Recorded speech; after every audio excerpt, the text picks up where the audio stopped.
नमस्कार, मैं हूं शिवानी शर्मा और आप देख रहे हैं कुछ तो है। आज हम आपको ले चलेंगे आसाम के कामाख्या देवी धाम के करीब 40 किलोमीटर दूर एक ऐसे रहस्यमय गांव में जहां आज भी होता है काला जादू।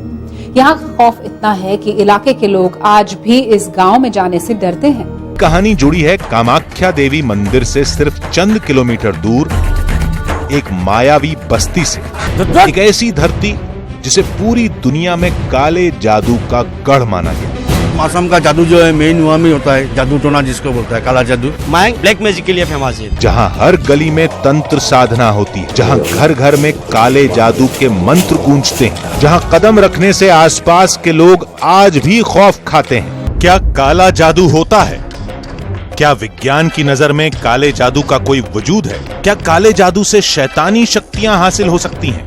अगर नहीं तो उस गांव के तिलिस्म का सच क्या है? हम उस हैरत अंगेज गांव की तरफ निकल पड़े जिसके नाम से आसपास के लोग भी खौफ खाते हैं। हाँ, सदियों से काले जादू की कुछ अद्भुत शक्तियों का दावा किया जाता है। हमारी मंजिल थी दिल्ली से करीब 1900 किलोमीटर दूर असम का एक छोटा सा शहर मायोंग, जिसका जिक्र महाभारत में भी मिलता है। ऐसा माना जाता है कि भीमपुत्र घटोत्कच ही मायोंग का राजा था, जिसके पास कई मायावी शक्तियां थी। ये भी मानते हैं कि मायोंग नाम संस्कृत शब्द माया से पड़ा है। मायोंग के तिलिस्म के बारे में हमें भी सिर्फ उतनी ही जानकारी थी जितनी इंटरनेट पर मौजूद है, लेकिन उस गांव की कहानी उससे भी कहीं ज्यादा हैरत अंगेज है। इस सफर से पहले हमने काले जादू पर कुछ जानकारियां जुटानी शुरू की।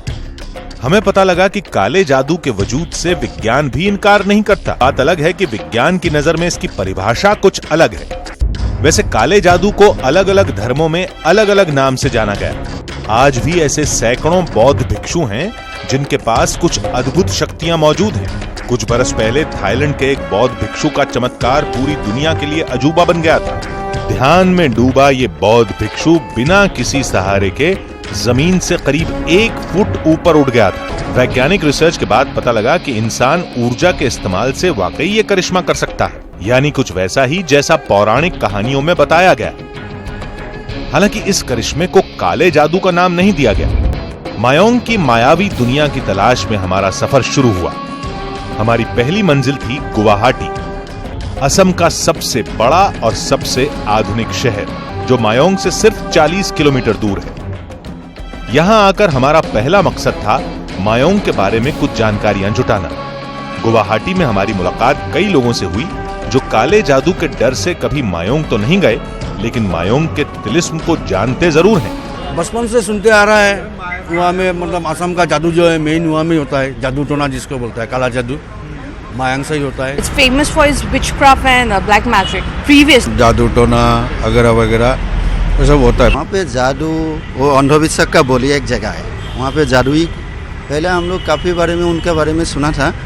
अंधविश्वास है, वहाँ पे जादू है, ऐसा ऐसा कुछ सुना है और हम लोग को जाने के लिए डरता ही है यहाँ का। बातों पर यकीन करना हमारे लिए भी बहुत मुश्किल था, क्योंकि हमें बताया जा रहा था कि मायोंग में काले जादू से कुछ भी मुमकिन है। इंसान हवा में अचानक गायब हो जाते हैं, जहाँ तांत्रिक किसी भी इंसान को अपने वश में कर सकते हैं। हमारे लिए अब भी ये सब कुछ सिर्फ कही सुनी बातें थी। हमें जरा भी भरोसा नहीं था कि मायोंग में आज भी वो शक्तियां कायम होंगी। इसलिए उस रहस्य की तलाश में हमारा सफर जारी था, जिसका अगला पड़ाव था माता सती का एक सिद्ध धाम, यानी कामाख्या शक्तिपीठ, जहां रोजाना हजारों साधु संत तंत्र विद्या की सिद्धि के लिए आते हैं।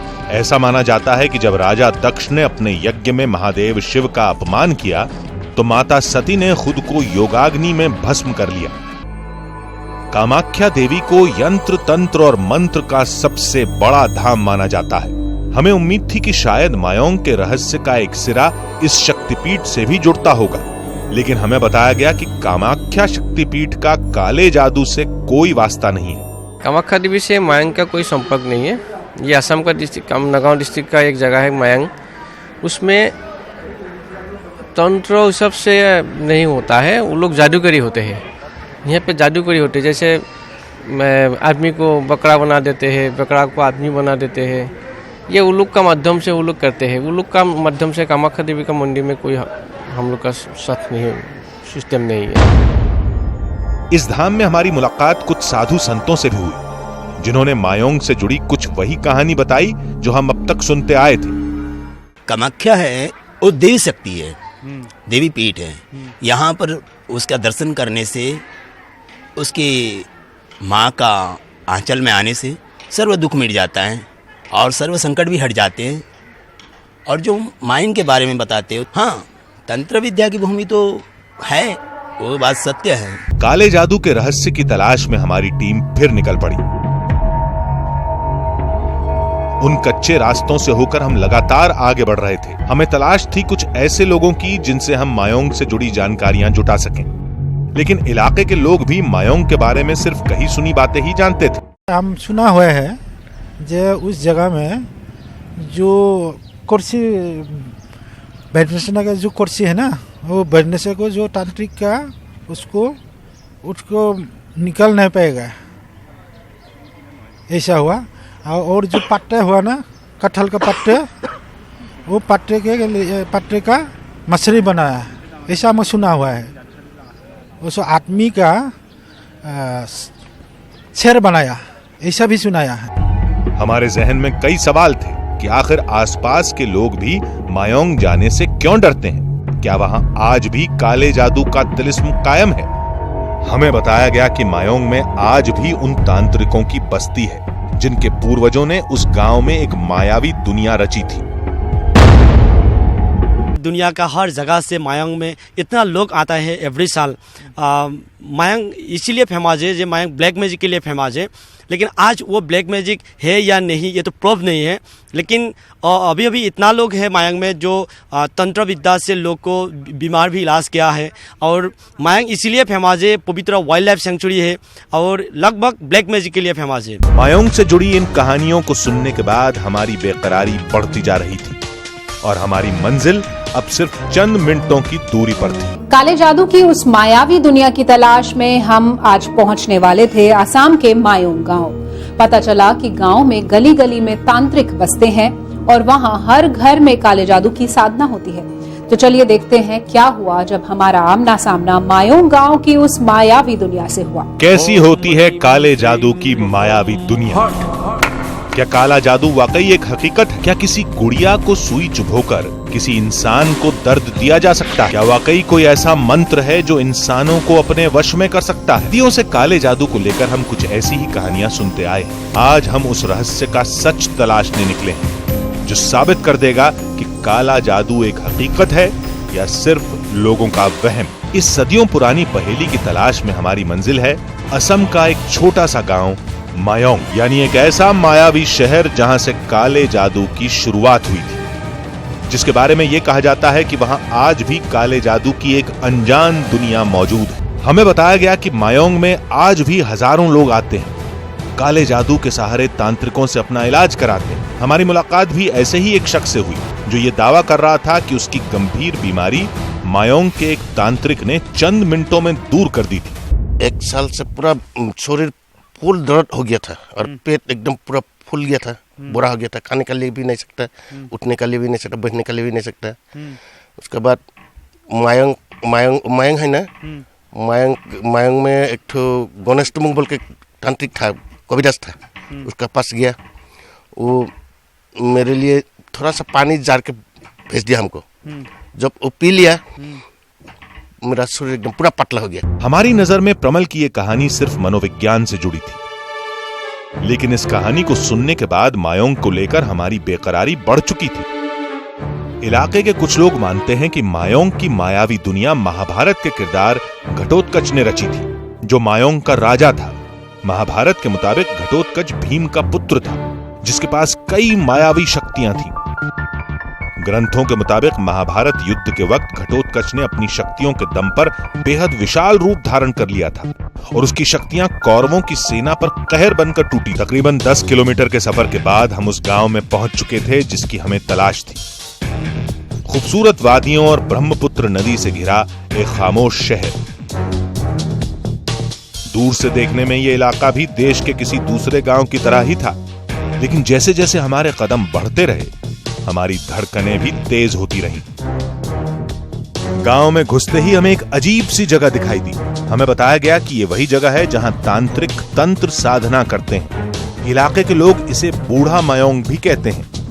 यहाँ मौजूद ये अजीबोगरीब चीज हमें हैरत में डाल रही थी। और तभी मयोंग के एक तांत्रिक तिलक हजारिका ने हमें बताया कि ये वही जगह है जहाँ हर 100 साल में एक बार नरबलि दी जाती है। मायंग का वो हरपावती का स्थान है और गणेश का बाबा थान है।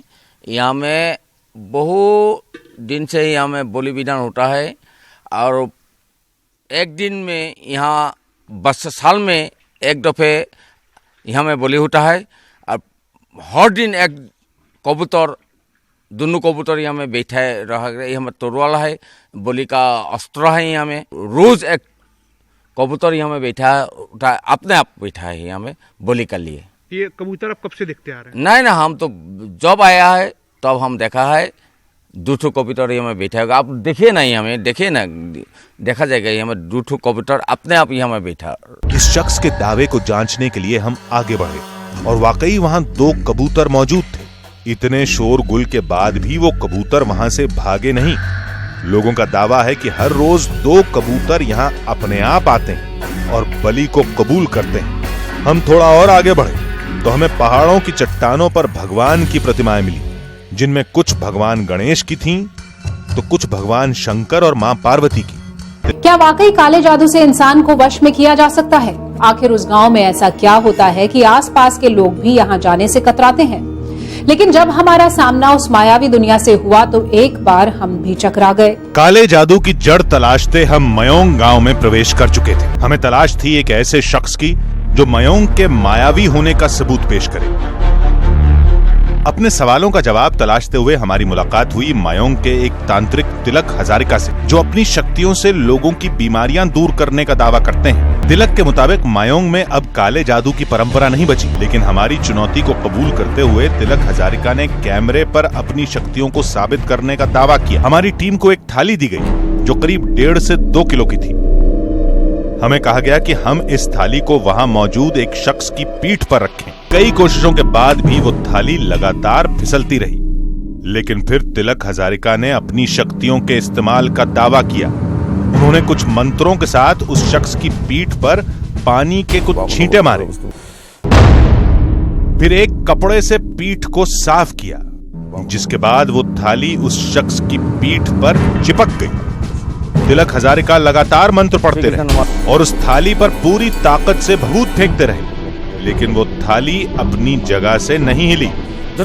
अपने दावे को साबित करने के लिए तिलक हजारिका कई कलाएं दिखाते रहे, लेकिन हमारे जहन में एक शक बरकरार रहा। मयोंग की इस कहानी को समझने के बाद हम कुछ तर्कशास्त्रियों से मिले और उनसे जानने की कोशिश की कि क्या काला जादू वाकई होता है। जो ये दावा करते हैं कि तांत्रिक जो है कि ब्लैक मैजिक कोई होता है, तो मेरे हिसाब से ये ढकोसला ही है। एक साइकोलॉजिकली लोगों को ठीक करने के लिए वो इसको एज ए टूल यूज़ करते हैं, पर अदरवाइज मैं तो ये मानूंगा कि ये ढकोसला ही है। मयोंग में हमें बताया गया था कि वहाँ काले जादू से इंसानों की बीमारियां दूर की जाती। हर साल हजारों लोग अपना इलाज कराने आते हैं, लेकिन हमने कुछ जानकारों से ये समझने की कोशिश की कि क्या वाकई मेडिकल साइंस में तंत्र साधना और काले जादू की कोई जगह है। प्लेसिबो इफेक्ट, उसका मतलब ये है कि आप कोई भी दवा ना दें तो भी कुछ जो मरीज हैं वो ठीक हो जाते हैं। तो लेकिन ये कुछ लोगों की धारणा है ऐसा कि आप उसके पास जाएंगे, उनका एक उनके मन में विचार रहता है कि भाई उसके पास जाने से मैं ठीक हो जाऊंगा। तो वही जो धारणा है उसको ठीक करने में उसके लिए बेसिकली उसी के लिए वो कामयाब हो जाती है। लेकिन ये मानना ज़रूरी है कि कोई भी इलाज है साइंटिफिक तरीके से होना चाहिए। ये बात सच है कि वर्षों पहले मायोंग में तंत्र साधना की जाती थी। ये भी है कि मायोंग को काले जादू का गढ़ भी कहा जाता था, लेकिन फिलहाल हमें मायोंग में काले जादू का एक भी सबूत नहीं मिला। मयोंग की कहानी को समझने के बाद हम इसी नतीजे पर पहुंचे कि काला जादू एक वहम से ज्यादा कुछ नहीं है। तो सवाल ये खड़ा होता है कि क्या काला जादू सिर्फ एक वहम है? अगर विज्ञान की नजर में काले जादू की कोई कीमत नहीं, तो तर्क शास्त्रों और पुराणों में काले जादू के दावे क्यों हुए? आखिर उन पांडुलिपियों का, उन मंत्रों का मतलब क्या है जो मायोंग में दिखाई देते हैं? क्या वाकई उन मंत्रों में कोई ताकत छिपी है? क्या वाकई उन पांडुलिपियों में कोई ऐसा रहस्य है जिसे आज तक कोई नहीं समझ पाया? क्यों मायोंग की मायावी दुनिया आज भी इंसानी समझ से परे है? क्या है इस काले जादू का सच? इसे सिर्फ किस्से कहानियों में ही जाना जा सकता है, लेकिन आखिरकार मायोंग गांव क्यों काले जादू के लिए प्रसिद्ध हुआ, इसका जवाब किसी के पास नहीं था। आज बस इतना ही। हम आपसे फिर मिलेंगे ऐसी ही एक और रहस्यमयी कहानी के साथ। तब तक के लिए दीजिए पूरी टीम को